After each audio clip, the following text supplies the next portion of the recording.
Hi guys, ഇന്നൊരു വെറൈറ്റിക്ക് ഒരു sandwich ആക്കിയാലോ? നല്ല വിഷമിരിക്കുമ്പോൾ ഒരു സാൻഡ്വിച്ച് പെട്ടെന്ന് ഉണ്ടാക്കി നമുക്ക് ബ്രേക്ക്ഫാസ്റ്റിനൊക്കെ കഴിച്ചിട്ട് പോയി. ഈസിയാണ്. പിന്നെ നമുക്ക് തട്ടിക്കൂട്ടി ഉണ്ടാക്കാം. പ്രോട്ടീൻ എഗ്ഗാണ്, വെജീസ് ഒക്കെ ചെയ്യുന്നതുകൊണ്ട് മുട്ട പുഴുങ്ങാം. മുട്ട പുഴുങ്ങിയെടുക്കണം. നമ്മൾ ഈ സാധനത്തിലോട്ട് മുട്ട പുഴുങ്ങാൻ വെക്കും. വെള്ളം ഒഴിക്കണം. വെള്ളം മെഷറിംഗ് ഇതില് ഓണാണോ?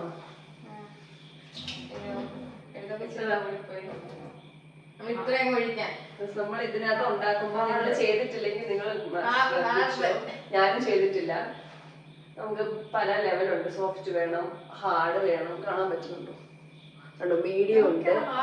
നമുക്ക് വേണ്ട ലെവലിൽ നമുക്ക് എത്ര നമ്മുടെ എഗ് കുക്ക് ആവണം ആ ലെവലിൽ നമുക്ക് ഉണ്ടാക്കാം. നമ്മളിപ്പോ ഹാർഡാണ് നമ്മൾ എടുത്തേക്കുന്നത്. അപ്പൊ ഹാർഡിന് നമ്മളൊരു 4 ml വെള്ളം ഒഴിക്കാം. ഇനി നമുക്ക് ഒഴിച്ചു ഏത് കിട്ടിയാൽ വേണമെങ്കിൽ ഒഴിക്കാം.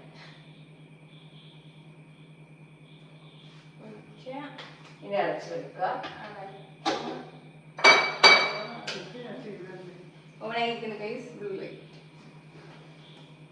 ഇനി നമ്മൾ മാഷ് ചെയ്ത മുട്ട വേറൊരു ബൗളിലോട്ട് മാറ്റാം. സ്മോൾ ബൗളായി പോയി ഗൈസ്, മൈ മിസ്റ്റേക്ക്. ഇത് മൊത്തം വീണില്ല, ഒട്ടും വേസ്റ്റ് ചെയ്യല്ലേ. ഇനി നമുക്ക് പച്ചക്കറി ഇടാം. പച്ചക്കറി,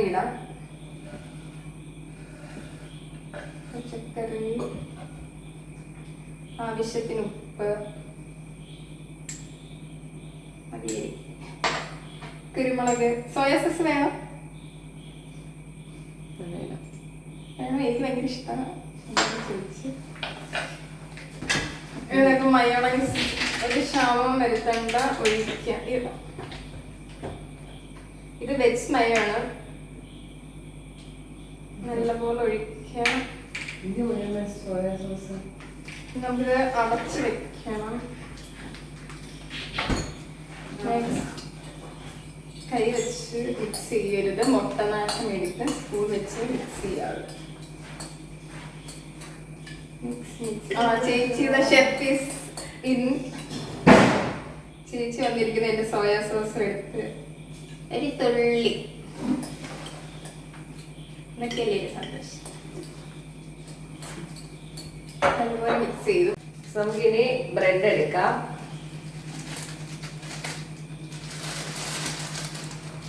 ബ്രെഡ് ഇതല്ല വേണ്ടത്, സാൻഡ്വിച്ച് ബ്രെഡ് ആണ് വേണ്ടത്. സാൻഡ്വിച്ച് ബ്രെഡ് കിട്ടാത്തത് കൊണ്ട് നമ്മളിപ്പോ ഈ ബ്രെഡ് എടുക്കുക. ഇത് കുഞ്ഞു ബ്രെഡാണ് ഗൈസ്. ഇനി നമുക്ക് നമ്മുടെ മിക്സ് ഇതിലേക്ക് ഇട്ട് കൊടുക്കാം. ഇനി നമുക്ക് നന്നായിട്ട് പ്രസ് ചെയ്ത് കൊടുക്കാം. എന്നാലും നമുക്ക് മാക്സിമം ഫില്ലിങ് ഇതിലേക്ക് കയറ്റാൻ പറ്റും. ഈ ബ്രെഡ് വെച്ചിട്ട് ഇത് ക്ലോസ് ചെയ്യാം. നല്ല വലിയ ബ്രെഡാണെങ്കിൽ കുറച്ചുകൂടെ നല്ലതായിരിക്കും. നമുക്ക് സാൻഡ്വിച്ച് ബ്രെഡ് കിട്ടിയില്ല. നമ്മളെല്ലാം ലാസ്റ്റ് മിനിറ്റ് ആണല്ലോ കൊടുക്കുന്നത്. ഇനി നമുക്ക് നെക്സ്റ്റ് എടുക്കാം.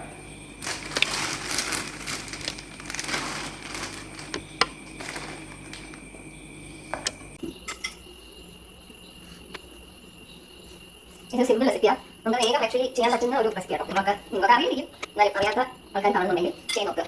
കുട്ടികൾക്കൊക്കെ സ്കൂളിൽ കഴിയുമ്പോഴും സ്കൂളൊക്കെ തുടങ്ങുമ്പോൾ നിങ്ങൾക്ക് കുട്ടികൾക്ക് കൊണ്ടായിക്കോട്ടെ.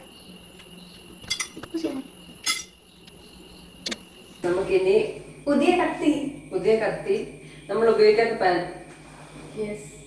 നമുക്ക് ബട്ടർ ഇതിലേക്ക് ഇട്ട് കൊടുക്കാം.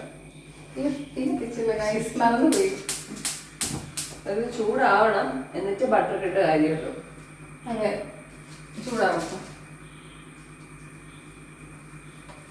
അതാവും ഇട്ട് കൊടുക്കാം. ഈ പാന് പ്രത്യേകതയുണ്ട്. എന്താ?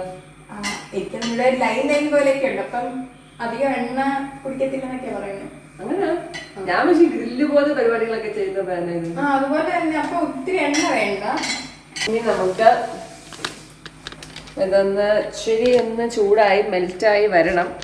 നമ്മളിങ്ങനെയൊക്കെ ഒന്ന് ഇതൊക്കെ കണ്ടോ, ഇതാ ഞാൻ പറഞ്ഞ ലൈൻ ഒരു ആർട്ടിസ്റ്റ് എന്നുള്ള രീതിയിൽ നമ്മൾ ഇങ്ങനെയൊക്കെ ചെയ്യാം. അപ്പൊ എല്ലായിടത്തും ഈവൻലി സ്പ്രെഡ് ആവുന്നതാണ് പൊതുവെ ഉള്ള ഒരു അഭിപ്രായം. കണ്ടോ, ഇതിന്റെ ഗ്യാപ്പിൽ പോയത് കണ്ടോ ബട്ടറൊക്കെ. ഇനി നമുക്കിത് വെച്ചു കൊടുക്കാം. അടുത്തതും വെച്ചു കൊടുക്കാം.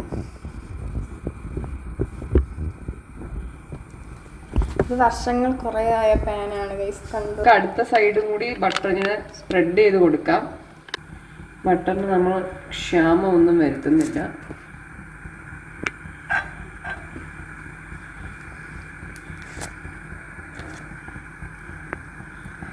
നല്ല ക്രീമി ആയിട്ടിരിക്കുന്നു.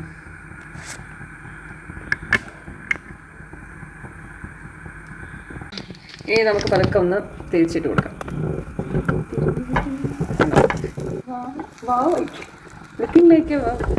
ഇതും നമുക്ക് പതുക്കെ ഫ്ലിപ്പ് ചെയ്ത് കൊടുക്കാം. ഫ്ലിപ്പ് ചെയ്യുമ്പോൾ നമ്മുടെ ഫില്ലിംഗ് ഒന്നും പോവാതെ ചെയ്യണം. അല്ല നന്നായിട്ട് ഇങ്ങനെ പ്രസ് ചെയ്തൊക്കെ ഇതിനകത്തൊക്കെ അങ്ങനെ നന്നായിട്ടാവുമായിരിക്കും.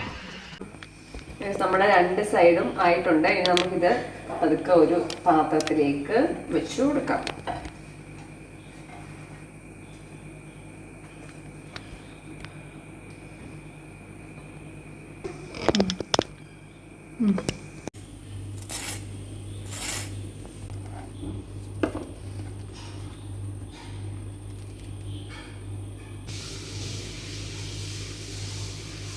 നമുക്കിത് ട്രൈ ചെയ്ത് നോക്കാം. താഴെ പോകുന്നു.